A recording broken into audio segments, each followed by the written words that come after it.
students, once again welcome to our channel Indus Ranger, and again we will discuss on the topic of sentence improvement. Now get ready for pencil and copy with starting sentence improvement.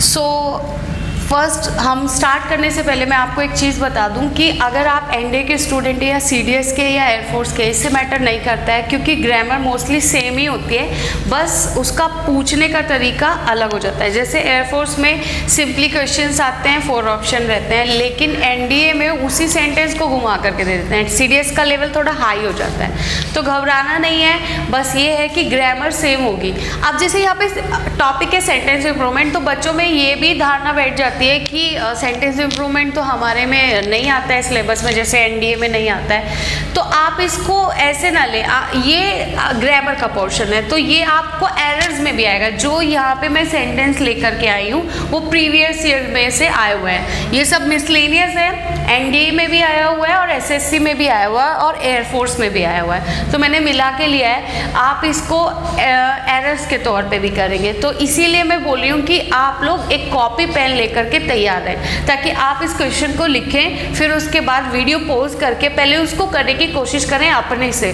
फिर इसको जब नहीं जो भी आपने किया फिर जो मेरा आंसर है उसको मैच करेंगे और समझेंगे। सिर्फ ऐसे नहीं है कि टिक करते हुए चलना है, समझेंगे कि क्यों ये आंसर ऐसे हुआ है। ठीक है, now we will start on the first topic, first sentence. When we reach the site of the crash we found only alive man in the wreck. Sentence improvement में क्या होता है, एक सेंटेंस होता है और जिसको इम्प्रूव करना होता है उस वर्ड को वो हाईलाइट कर देते हैं या फिर अंडरलाइन कर देते हैं। यहाँ पे जैसे मैंने अलाइव मैन को अंडरलाइन किया है। ठीक है, सेंटेंस कह रहा है कि जब हम उस क्रैश मतलब कुछ घटना घटी, वहाँ पे पहुँचे तो हमने पाया कि उस मलबे में, रैक मतलब होता है मलबे में, कोई अलाइव मैन है, केवल अलाइव मैन है। तो यहाँ पे एक चीज़ नोटिस करने वाली बात ये है कि अलाइव क्या है, आपको ये भी पता, पार्ट्स ऑफ स्पीच पता होने चाहिए, वो एडजेक्टिव है कि नाउन है। ठीक है, चलिए मैंने आपको बता दिया कि अलाइव इज अ एडजेक्टिव। ठीक है, अलाइव इज अ एडजेक्टिव, तो ये कैसा एडजेक्टिव है, कैसा एडजेक्टिव है, प्रेडिकेटिव है या फिर एट्रीब्यूटिव है, ये आपको पता होना चाहिए। इतना नहीं जाना है कि वो आपसे क्वेश्चन करेंगे कि एट्रीब्यूटिव या प्रेडिकेटिव एडजेक्टिव के बारे में बताएं, इतना नहीं है, लेकिन आपको पता होना चाहिए कि नाउन से पहले प्रेडिकेटिव आते हैं कि एट्रीब्यूटिव आते हैं, तो बस इतना ध्यान रखेंगे तो हो जाएगा। चलिए, आपने देखा कि अलाइव मैन दिया है, इसी को हमको इम्प्रूवमेंट करना है। ठीक है, तो फर्स्ट ऑप्शन जो है वो है लिविंग मैन, फिर मैन अलाइव और लीव मी और नो इम्प्रूवमेंट। नो इम्प्रूवमेंट अगर आपको लगता है कि ये एकदम सेंटेंस करेक्ट है, देन आप इसको टिक करते हैं नो इम्प्रूवमेंट को। तो मैंने बताया आपको अलाइव मैन है और man is a noun and alive is a adjective, तो नाउन से पहले आता है, लेकिन ये हम लोग को पता होना चाहिए ये कैसा एडजेक्टिव है। ये है आपका प्रेडिकेटिव एडजेक्टिव जो कि नाउन के बाद आता है। कैसे, थोड़ा इस सेंटेंस से समझिए। अगर मैं बोलूँ राम इज गुड, ठीक है, तो ये हमारा क्या हुआ, गुड हमारा ये एडजेक्टिव हो गया। लेकिन मैं बोलूँ Ram is a good boy, Ram is a good boy, ठीक है, तो यहाँ पे ये बॉय से पहले गुड आ रहा है, तो बॉय हमारा नाउन है, तो गुड हमारा ये क्या हुआ, ये एट्रीब्यूटिव एडजेक्टिव हुआ। ठीक है, तो जो नाउन से पहले जो हमारे एडजेक्टिव आते हैं वो हमारे एट्रीब्यूटिव एडजेक्टिव होते हैं, लेकिन अगर हमारे नाउन के बाद जो हमारे एडजेक्टिव आते हैं वो हमारे प्रेडिकेटिव एडजेक्टिव होते हैं। तो यहाँ पे देखिए अलाइव मैन पहले दिया हुआ है और मैंने आपको बताया कि ये हमारा प्रेडिकेटिव है, तो वो तो नाउन से बाद में आना चाहिए, और नाउन से बाद में यहाँ पे ना तो इसमें है ना इसमें है, और जब आना ही ऐसे है तो नो इम्प्रूवमेंट होगा नहीं, तो आंसर होगा हमारा मैन अलाइव। ठीक है, मीन्स नाउन पहले, देन उसके बाद हमारा predicative adjective that is alive. ठीक है, और भी बहुत सारे हमारे प्रेडिकेटिव एडजेक्टिव होते हैं, जैसे अलोन, अलूफ और भी हैं एक्सेट्रा। ठीक है, now next sentence is I have been telling her, मैंने उसको बताया हुआ है that she had better a good doctor. अब यहाँ पे इस सेंटेंस को, अब आपने जैसे ये कर लिया, अब आप पहले सेकंड सेंटेंस लिखेंगे, वीडियो को पॉज करेंगे और उसके बाद जो आपका राइट आंसर है उसको देखेंगे कि आपने क्या किया है। फिर उसके बाद चलिए करते हैं सेकंड क्वेश्चन हो गया हमारा जो हाईलाइट है जिसको अंडरलाइन किया हुआ है वो है कंसल्टेड। ठीक है, कंसल्टेड को बताना है कि इसमें इम्प्रूवमेंट करना चाहिए कि नहीं करना है तो नो इम्प्रूवमेंट, और करना है तो क्या। तो आपने देखा कि यहाँ पे शी हैड बेटर दिया हुआ है, ये शी हैड बेटर, ये क्या है, ये मॉडल वर्ब है। मॉडल वर्ब प्लस V1 होता है हमेशा, तो यहाँ पे हैड बेटर के साथ हमेशा V1 चाहिए होती है, और कंसल्टेड तो पास्ट फॉर्म है। अब हमको देखना है कि किस में हमारा V1 आया हुआ है। तो कंसल्टिंग में ING लगाए, ये होगा नहीं, और बीइंग कंसल्टिंग होगा नहीं, नो इम्प्रूवमेंट भी नहीं होगा, हमारा हो जाएगा V1 कंसल्ट। हैड बेटर के साथ अगर आपके सेकेंड सेंटेंस में हैड बेटर है तो उसके साथ ये याद रखिए, always remember we will use V1, ठीक है, and that is consult. Done. Now, third sentence is the Supreme Court decided to return the disputed property to its right owner. Supreme court ने डिसाइड किया कि वो जो विवादित property है वो वापस कर देगी किसी सही ऑनर को। ठीक है, तो सुप्रीम कोर्ट है वो अपने लीगली ही जो आपके डिसीजन होंगे वो लेंगी, ऐसे नहीं कि किसी को भी दे देंगे। तो ऑप्शन में आपको ऑप्शन के मीन्स भी पता होने चाहिए, तभी आप करेंगे। ये तो था थोड़ा टेंस ग्रामर बेस्ड, ये है आपका वोकैब बेस्ड, तो आपको चारों मीन्स पता होने चाहिए। यहाँ पे डी में तो नो इम्प्रूवमेंट है, तो तीनों का मतलब पता होना चाहिए, तभी आप इसको कर पाएंगे।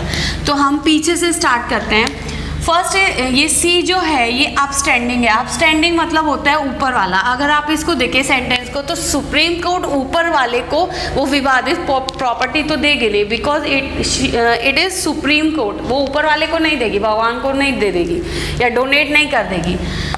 नेक्स्ट क्या है, राइटियस। राइटियस मतलब होता है जैसे किसी को किसी अच्छे पर्सन को, ऑनेस्ट में भी ऑनेस्ट कह सकते हैं, तो सुप्रीम कोर्ट ऑनेस्ट पर्सन को भी नहीं वो विवादित प्रॉपर्टी देगी। Answer is rightful. राइटफुल मतलब होता है लीगली करेक्ट।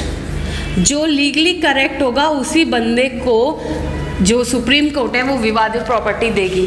तो ये सुप्रीम कोर्ट, जैसे भी कोई कोर्ट या लीगल कोई सेंटेंस आपका होता है तो उसमें लीगल वाले ही वर्ड्स ज़्यादा फिट बैठते हैं। तो यहाँ पे आपको इन वोकैब्स के मीन्स पता होंगे तभी आप कर पाएंगे।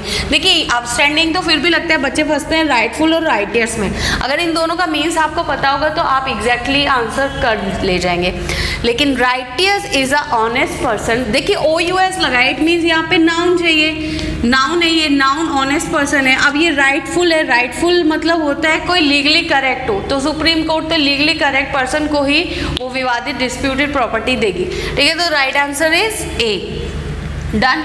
Now next, all but him made an attempt. अब यहाँ पे सेंटेंस कह रहा है कि सबने, अब यहाँ पे बट है हिम, सबने अटेम्प्ट दिया बजाय इसके। देखिए यहाँ पे दो तरीके से बट यूज होता है। एक बट का मीन्स होता है लेकिन, ठीक है, और एक बट का मतलब होता है एक्सेप्ट। एक्सेप्ट मतलब होता है एक तो स्वीकार करना, ये एक्सेप्ट है, इसका मतलब होता है के बजाय, के अलावा।